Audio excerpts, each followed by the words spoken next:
If you have an annoying little voice in your head that's constantly chiming in with critiques and criticism, constantly saying that you're not good enough, well, you're not alone. That voice of the inner critic is something that we all experience in one way or another. And that's what I want to talk about in this video today. What do we do when that voice of the inner critic emerges? What tools and techniques do we have to take the heat out of those messages? I'm Dr. Alan Johnson, and on this channel, I talk about the mind, well-being, productivity, and change for thinkers, makers, and everyone in between. I'm sure we've heard this phrase, the inner critic, before, but have we really thought about what it is or the types of messages that the inner critic is giving to us? We can think of it as that internal voice of judgment that criticizes and ultimately undermines our self-worth.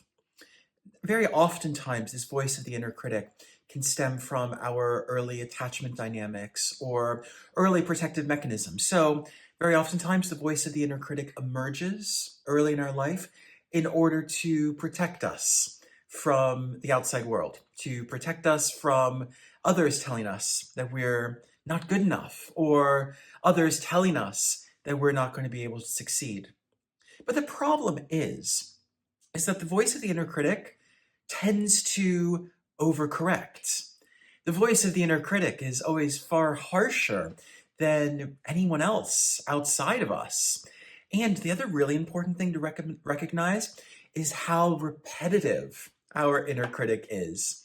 If we had a bully who just said the same sentence over and over and over constantly, 24 hours a day in our year, we'd probably get a little bit bored with them.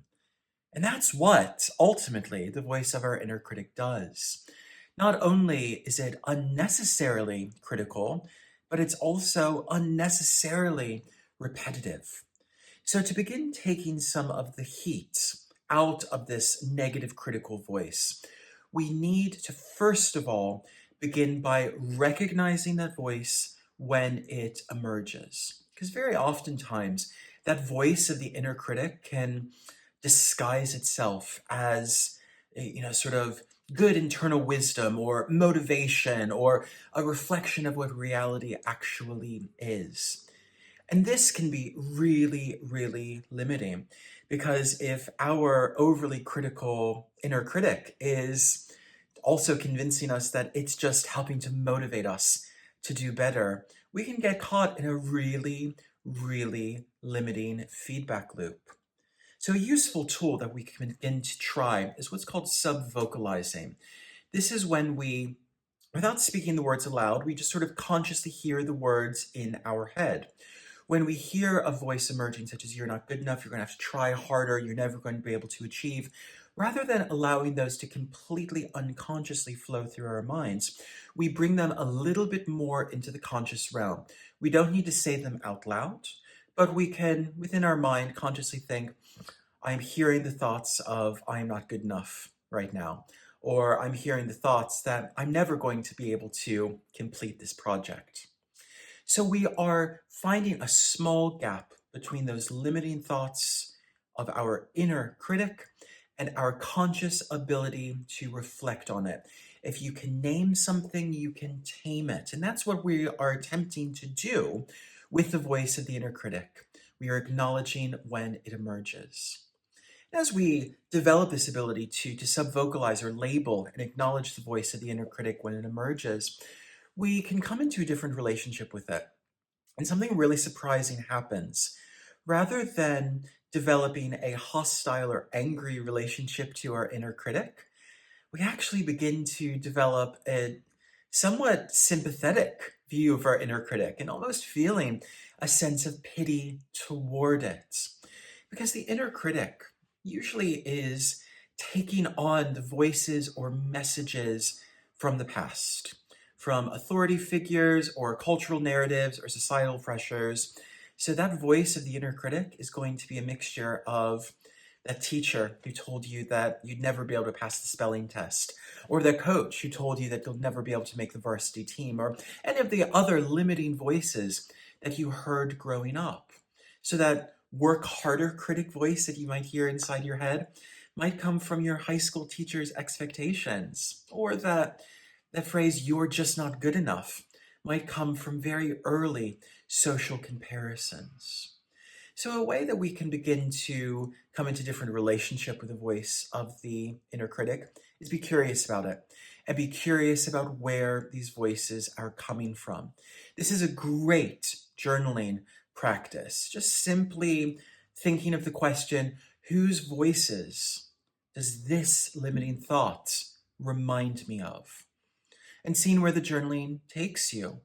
Because rather than resisting or pushing away the voice of our inner critic, or rather than expressing hostility toward the voice of our inner critic, what we actually begin to see behind the mask is that the voice of the inner critic is just our scared inner child who has begun to absorb all of those terrifying voices and those upsetting commands that we heard early in our lives.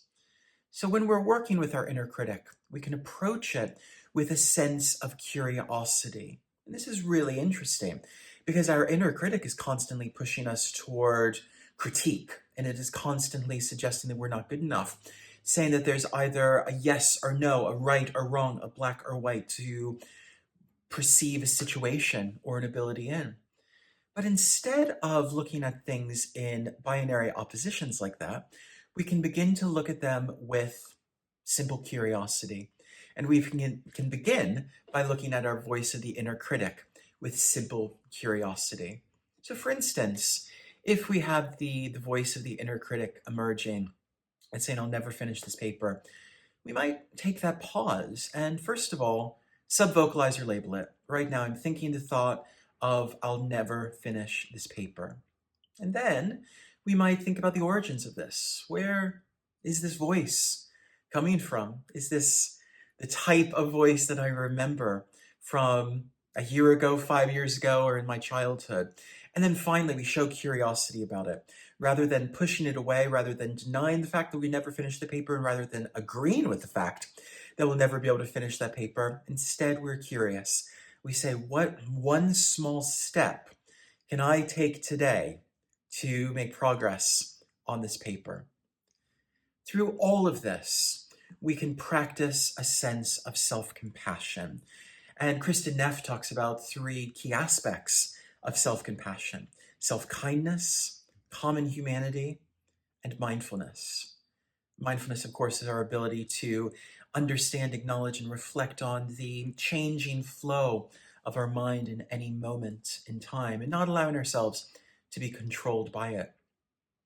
So rather than fighting back against the voice of our inner critic, rather than agreeing with it, rather than denying it, rather than refuting it, or rather than blaming it on anyone else, we can simply approach it with curiosity and compassion.